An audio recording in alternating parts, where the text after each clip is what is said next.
Happy Martin Luther King Day.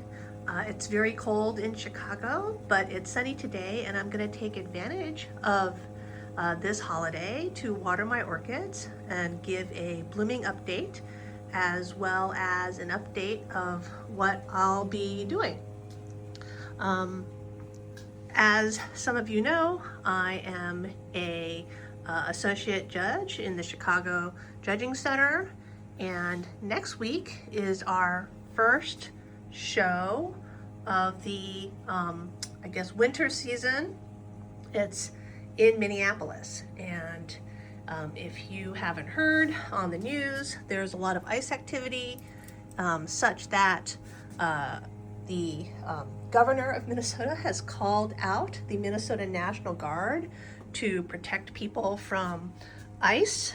I was assured by the show chair of the Orchid side Minnesota that plans are in place to protect attendees of the show. But of course, since hearing that, I have received news that the federal government has 5,000 soldiers on standby to go, I guess, attack people in Minneapolis. So, you know, it doesn't really make me feel very safe to go to an orchid show, but unfortunately I have paid $300 for a non-refundable ticket to Minneapolis, St. Paul, and so I will definitely be going, and hopefully ICE will not think that there's any illegal activity going on at an orchid show and leave us alone. But I guess you can't count on those things nowadays. So I'm also taking this advantage, if you can't tell, to use the dual screen shooting on my new iPhone 17 Pro Max, and I don't know, we'll see how it looks. I'm not used to seeing myself while I'm filming. I have lots of stuff in bloom, like this Brassavola nodosa. I have several of these that I bought from H&R when I was trying to get a 4N, but then I bought a new 4N Garden Exchange Special, and so now I don't know that I need to keep any of these, but of course they're mounted, and I'm very bad about getting rid of mounts. I have a whole bunch of Kingianum types that are in bloom, as you can see down in here. And I have a lot of stuff in bud. I'm trying to keep my hand off the reversed phone. I cannot get this to go. Like, here's my hand, woo, trying to make my screen do things, but it's like, no focus for you. Can I make you focus? Maybe. Anyway, so this, let's see, this is a Bretonia hybrid, Kukara Tropical Snowflake, except I'm sure that it's no longer Kukara because they've moved stuff around so much. And then I have two of these, what was it, Volcano Queen? Sorry, Volcano Queen. So I have this one, then I have this one, which is Fireball, and it's been open longer, but it has two inflorescences here. I've pulled a bunch of my orchids, like here's another Kingianum type, that were in bloom, and try to put them on my potting table. So you can see, like here, this is a Tingrandosa, a little floppy. Here is a Little Stars that's in bloom. It's unfortunately, the flowers not open up very much on this. I think it's just been really cold in my grow space. Here's another Brassavola nodosa. That's, you see, so it's been so cold. The stuff that's closer to the windows, the flowers are just not opening up. They're just so cold. Might also be a little dry. This is Kelly Lay. Stella Musitura, if I'm saying that correctly. And then I have a bunch of, here's buds, if you can see that, of Tolumnias. So here's it open. I don't know if we can get that to focus on my hand. There's flowers have fallen off already on a bunch of these. Oh, here's another one. Whoops, let's see if we can get it out so that you can, come out little flower. So there, look at that. That's pretty nice. All right, I'm not sure this like 2-view thing is working really good, but you can see how difficult it is for me to walk around in here. Everything's very tight in the winter. This is a Petite Stars right here. It's a Richard Mueller cross. It's Richard Mueller by Laelia. It's a Rupiculus Laelia, what was it, rubescens. So if you look at the throats on these, they have this like dark, it's been too cold, but normally they have like a little dark spot in the throat, which you can't see right now. I've got water in on my fogger. I keep wanting to put my hand like right here in front of the camera. All right, this is a microchip, I believe. So let me see, it's got a tag. Yes, it's a 4N, a tetraploid microchip that I got from H&R. And it's got really much bigger, wider, flatter flowers as a tetraploid. And then this back here is, which is fading. A lot of this stuff, it's been open for quite some time. What was it? This is, all right, I had to look at the tag. This is Mary's Song. It's a clone. The red on this. The flowers are really small, so here's my finger, not very big, but this is Fire Song. It's one of those random Thai Brassavola hybrids from like Thailand. Jarak Fire Song. Really, really brilliant red color. This here is Momolani Rainbow, the Gypsy. All right, I don't know anyone else who has this. I got this from H&R as like a community pot, and only sort of one piece survived. You can tell either it's been eaten or just beaten up. Pinto can get to these things. But this is Awanagara Haliahi. It looks a lot like Mai Kai, but it's not. Here is Mai Kai. I believe this is my Mayumi. I also have a Mai Kai Louise, which is not open yet, but we can see buds on it. Usually Louise does open up a week or two after my Mayumi. Mayumi usually goes first. So this right here, this is Puppy Love, which is, I think, what is it? Anzic cross to Anceps, something like that. No. Scully's Wiosa. Anyways, most people have a clone that has a really short stem, but Anceps, right? Laelia Anceps has a really long stem, and mine has a really, really long stem. I don't get a lot of flowers on this, usually 1 or 2, but mine's made with an Alba Anceps, and so it's actually much, much whiter than the Puppy Love, which is kind of pink that everyone else has. All right, so way up there is one of my original yellow birds. So this is the yellow bird that I got like 25 years ago during the Chicago Orchid Festival from some vendor that was in the greenhouse at Clem Growers. I don't even know who it was anymore. But you can see right behind it all the ice on my sunroom roof from the snow last night.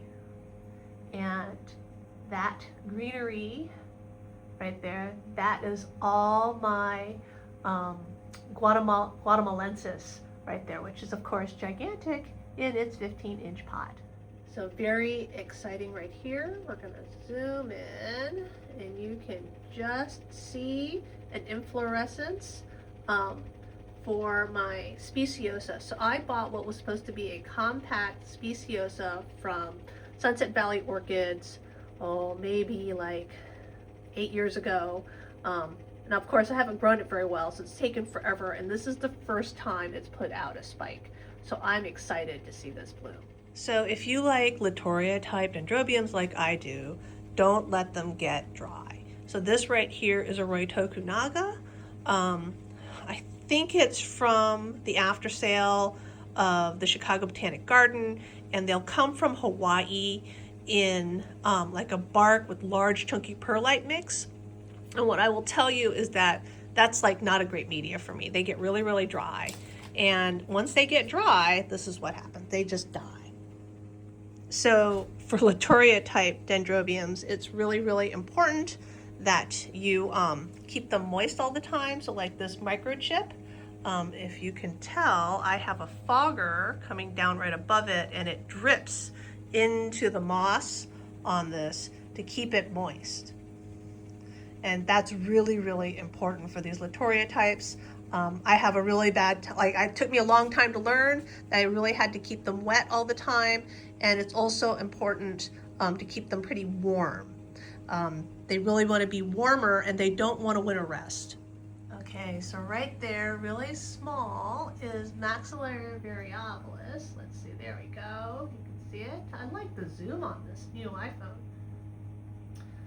So I don't know if I will get, so far away we can't see, if I will get all my plants into this, but I will be going to the World Orchid Conference. Oh, this is terrible.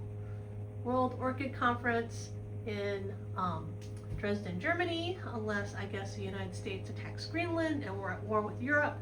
And then I will not be getting my deposit back for any of this stuff because I did not get travel insurance. But otherwise, there will be awesome videos from Europe when I go to the World Orchid Conference. All right, I do keep finding stuff like here's Star Ruby Xanadu. Yeah, I am really regretting not getting travel insurance, but you know, I didn't actually think that it would be a problem. I wouldn't be canceling my trip to the World Orchid Conference for any reason. But yet again, you know, given the state of the world right now, I guess you can't say for sure that travel from the United States will be allowed to the EU in 2 months. Oops, sorry, and this was Star Ruby Xanadu right here. Okay, so this right here is Richard Mueller crossed to Orchid Glade. Really didn't get any of the wider sepals and petals from Orchid Glade, but really nice, bright orange color. I am still adding liquid seaweed to my watering regimen. And if anyone wants to tell me what this slime is at the bottom of my seaweed, I would be very grateful. So I hope that glop does not clog my sprayer, which is already sort of leaky and not doing great. And the choice of focus on this is very interesting. Here are my Cuthbertsonia hybrids. There's quite a few of them that are in bloom or in bud. They're under Barina lights right here, which I have basically sitting on top of the humidity dome. This right here is supposed to be an alba, but it's not. It's Dendrobium papatua, and I have 2 of them now because Diane gave me one because she wanted it to be an alba and it bloomed out orange, but I already had one and mine is also bloomed out orange. Here's a slightly different angle so you can see all the blooms and buds. And my jewel orchids are also blooming. So this is the terrarium that I found in the alley, and I salvaged it. It's a Ludicea discolor that's in bloom. Here's an old fish tank that I still have some jewels in here. I'm not put everything into my Mills bow yet. These were too tall to go into the Mills bow with flowers on them, but I've got this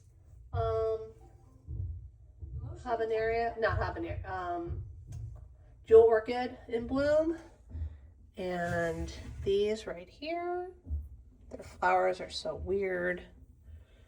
And I have this. These are all different types of jewels. Most of the flowers on this seem to have fallen off. It's a little too tall, as you can see, since it's smashing up into the glass. So in the Mills bow, I put some of my flowering Phalaenopsis. Here's this one that I got at the World Orchid Conference in Taiwan. It's basically been blooming sequentially on the same stem for 2 years. And then this one I got at Hauserman's. It's a pyloric. I don't know if it's possible to see how pyloric it is. Let's see if we come around. Here, the better image of the flower. I love how the frills and everything on the petals that look like lips. And then on the bottom of the Mills bow, I have these jewels that Steve gave me. And let's see if we can get a good zoom in on the flowers. All right, the phone's a little weird, but I've also got flowers over here, same type.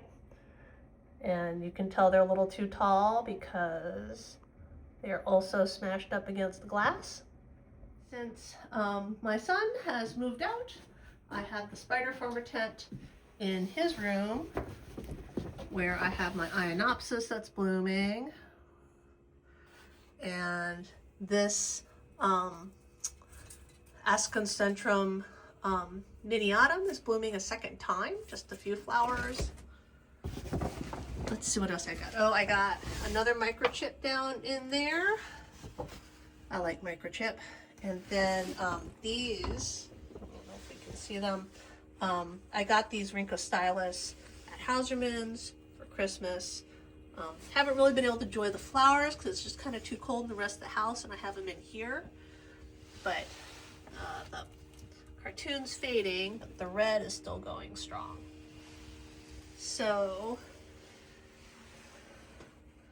I think that is everything.